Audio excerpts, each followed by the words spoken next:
Welcome to Your Passaggi Professor, a podcast for singers who want tools to bridge the gap between the hard skills we learn in music school and the soft skills we need to live focused, intentional lives. I'm your host, Sarah Neely, voice professor, director, and certified life coach.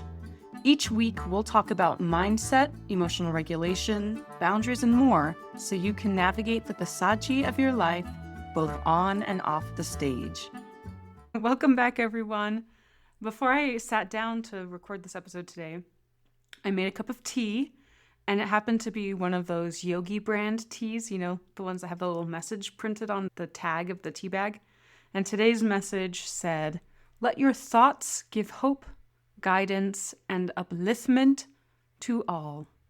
I didn't know upliftment was a word, but anyway, I just had to laugh because when I read that, I thought, well, that's basically the crux of being a life coach and these life coaching skills. It's about working with our thoughts, noticing them, questioning them, and learning how to intentionally choose thoughts that actually support the life we want to create.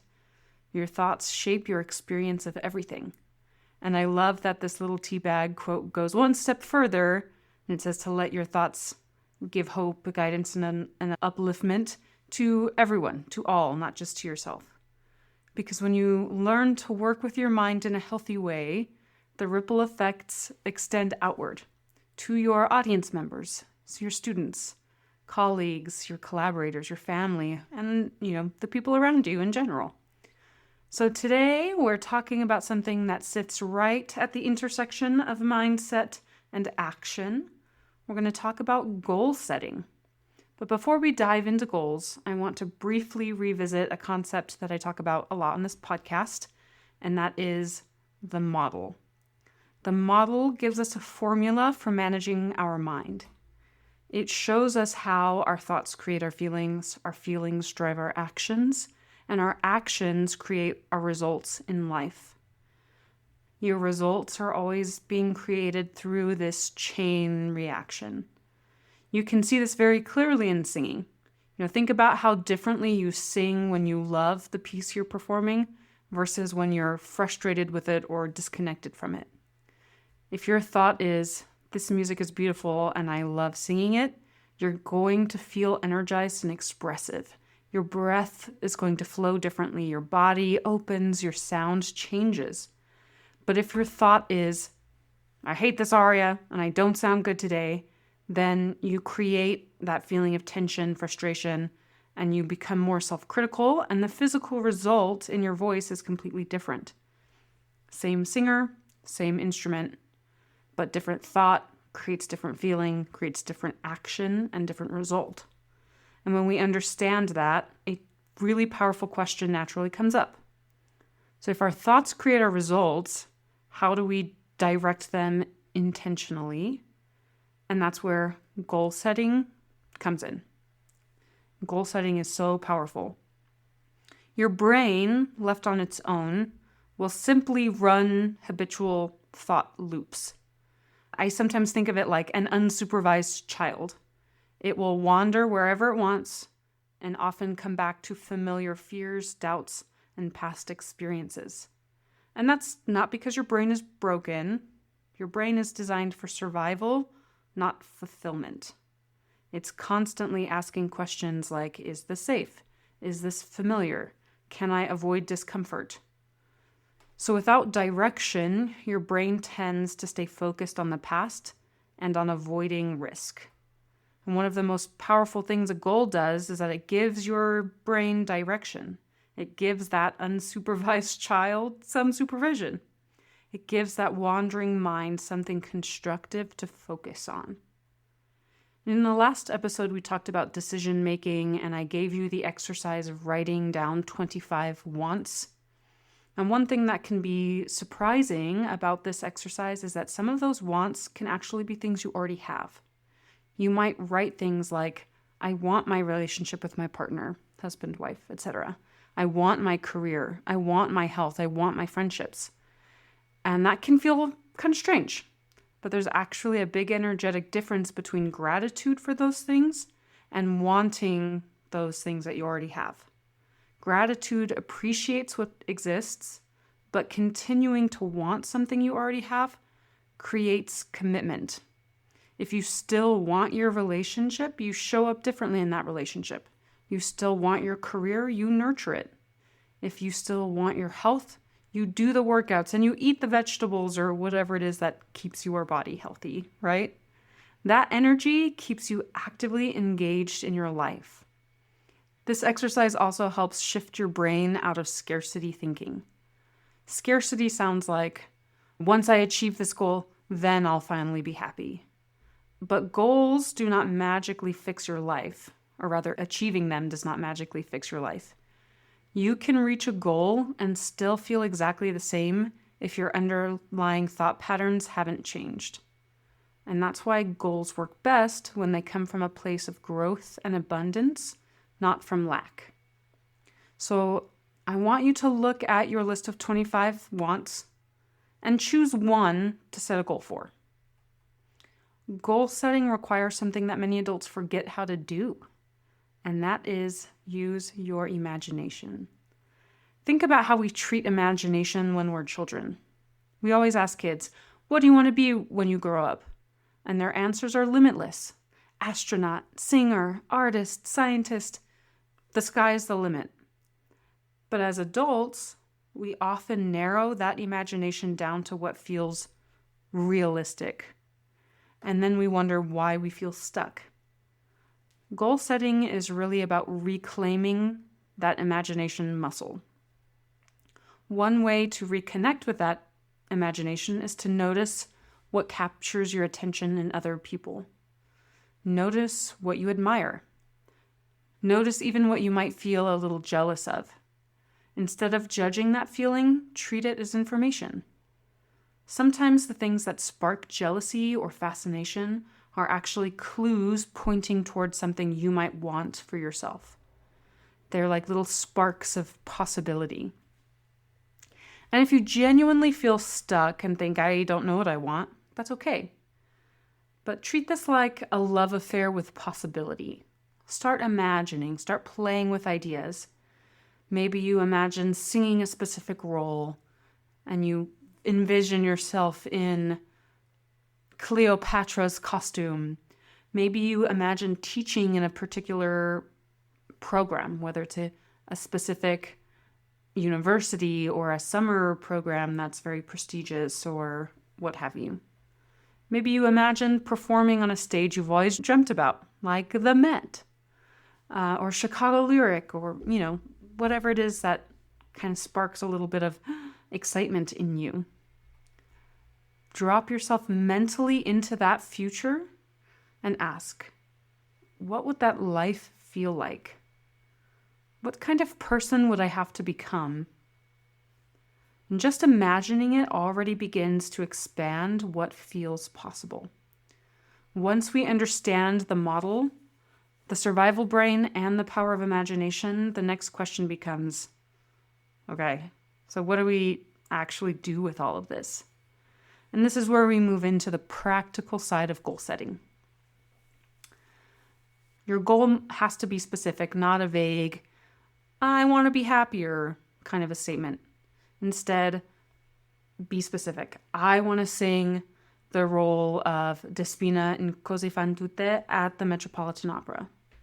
Or I want to sing the role of Julia in Bandstand, the musical on Broadway. I think the character's name is Julia. I'll have to double check that. Imagine as much of the little details as you can. Imagine taking the American Airlines flight to New York City. Imagine walking to rehearsal each morning down the streets of New York. Imagine that you're walking into rehearsal feeling calm and confident and feeling like you belong there. The more vivid and detailed the vision you create, the more powerful it becomes. So when you talk about the goal, you also need to talk about it in first person and present tense. Because what you're really doing is aligning yourself with the future version of you who has already achieved it. The goal isn't just to get something, it's to become the person who has achieved that goal. So then you need to write the goal down. When you put something on paper, you take it out of the chaos of your mind and you make it real. And then read it every day. Let your brain get really familiar with that idea, with that visualization, with all of those little details. And as soon as you do this, just know that negative emotions will show up. Fear, doubt, confusion, overwhelm. And that does not mean the goal is wrong. In fact, if those emotions don't appear, your goal probably isn't stretching you enough. Your brain wants to maintain the status quo because that's what feels familiar and safe. But goals are meant to get you out of your comfort zone so that you can grow and evolve. So when that happens, when you feel that emotional resistance, write those thoughts down. Do a thought download. Maybe those thoughts are, I don't know how to do this. Maybe this isn't the right time. I'll just do it later. Maybe I'm not good enough. But instead of believing those thoughts automatically, we need to acknowledge them. We need to process the emotion and move past them. We don't want to act on those thoughts. If you act on those negative thoughts, the action usually becomes doing nothing and staying stuck exactly where you are in your life. So now, at this point of the process, I want you to imagine that you've already accomplished your goal. And then ask yourself, how did I get there? What steps did I take? What obstacles did I overcome? And take each of those obstacles that you imagine, write those down, and create a strategy for how to overcome them. Working backwards from the future often unlocks incredible insight and intuition that you probably didn't even know you have. And this is the part of the plan where people often get stuck, because your brain will immediately say, but I don't know how to reach that goal. I've never done it before. And many people will stop dreaming right there. But the action plan is exactly where you start figuring out the how. Sometimes you truly don't know how to do something yet. For example, when I started this platform, I knew I wanted to create a podcast, but I had no idea how to create a podcast. So one of my action steps was literally learn how to make a podcast. So I scheduled time in for research, for watching tutorials, and then I spent time experimenting with different tools until I figured it out. And the key is to break everything, all of these actions, into small steps. It's like that saying about eating an elephant. You got to do it one bite at a time. So you need small bite-sized actions. And the more detailed your plan is, the easier it becomes to move forward. Sometimes achieving a goal simply requires doing the math. If you want to sing full-time professionally, how much money do you actually need each year to replace your current income or whatever income level you want to earn? You have to decide what that means for you. Then ask yourself, how many gigs do I need to sing to reach that income? Then you work backwards. Maybe that looks like 3 $10,000 gigs plus several smaller performances that are $500 to $1,000 per concert. And maybe that's a combination of gigs and private students. Maybe you need X number of students who pay X number per month, plus a church job that pays you X number of dollars per month. And now your goal is measurable. But then we got to get even more specific, right? Because sometimes we don't know how many gigs and how much they're going to pay, but already making a decision about it, even if it's just from your imagination, it's part of the process and it works. But maybe you need to ask yourself, how many auditions do you need to get to that number of gigs? Maybe it's a matter of sending a certain number of emails to different companies to get your foot in the door to book those auditions. And if you don't know the answer, choose a number.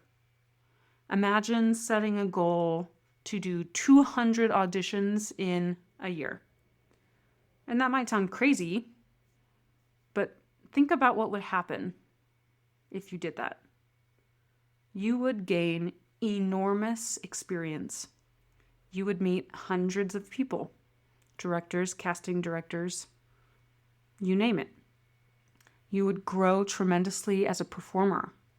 You would probably refine your audition process and daily, process for what you do to make sure you set yourself up for a good audition. And I can guarantee you, your odds of booking work would skyrocket. So this is what we call a do goal. A do goal focuses on actions, not outcomes. Instead of, I want to book a role, the goal becomes, I will do 200 auditions this year. That way you control the action, and the action increases the probability of getting the result you want. So part of your do goals are also to write down all of those obstacles that you encounter, whether they are just negative thoughts or physical obstacles like not knowing how to make yourself a website or not having a role memorized. Then literally physically write out a strategy for overcoming each one of those obstacles. Think about this process kind of like the scientific method. You try something, if it works, you keep doing it. If it doesn't work, you adjust, and you keep trying, failing, learning, adjusting. That cycle is the engine of growth. And when you set up your do goals in this way, you take massive action towards your goal. Taking action creates incredible byproducts. When you do these, you will create new skills, new relationships, new opportunities, new experiences. Some will be wonderful, some will be very challenging, but all of those experiences expand your life and your skills. But you have to be decisive. You can't pursue 10 million goals at the same time. You have to decide where your energy goes. For example, right now I have a goal to work on my business, to build the Passaggi Professor brand and platform. So I am not currently focusing on an exercise or health goal. But right now I'm still more or less working out 3 times a week because I have a goal to be healthy. But it's not the main focus in my life right now. It's very different than having a very specific weight loss goal or fitness goal. If I were focusing on that right now, I would structure my workouts and my food much differently. But right now I'm in a season where my professional and creative goals are the priority, and that's okay. So even though I am still moving my body regularly, because that's important to me for my general health and well-being, I know that the results that I get from that movement are different than what I would get if I were to set a specific goal, like losing 15 pounds or being able to squat 150 pounds. So goal setting is not about perfection. It's about direction. It's about deciding where you want to go from a place of abundance and then being willing to take action, learn from obstacles, and keep adjusting. Goal setting and achieving is never a moral indicator. Being able to set and reach a goal does not make you a better or worse person than anyone else. It's just a tool to give your mind and your life purpose and direction. I want to encourage you, please don't ever use your goal against yourself.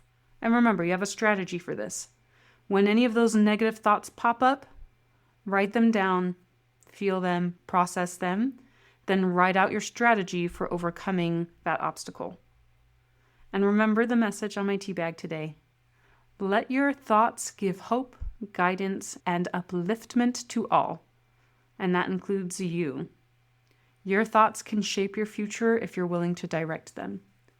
And who you become along the way may end up being even more valuable than reaching the goal itself. If this episode resonated with you, please share it with a fellow singer or creative who might need a little encouragement. And while you're at it, go ahead and drop a comment on the podcast or shoot me a DM on Instagram to let me know what goal you are going to work on. Like I said, I'm personally working on my goal to grow this business so that I can help more singers like you, and I would love to know what you're working on. So let me know. I'll see you next time. Thank you so much for listening to Your Passaggi Professor with Sarah Neely. If you enjoyed this episode, please subscribe and leave a review wherever you listen. This really helps the podcast reach more singers just like you. And if you're ready to learn the life skills that smooth the passaggi of your life, you can follow me on Instagram at your_passaggi_professor. That's Passaggi with 2 S's and 2 G's. There's a link in my bio where you can subscribe to my weekly newsletter and learn more about working with me. See you next time.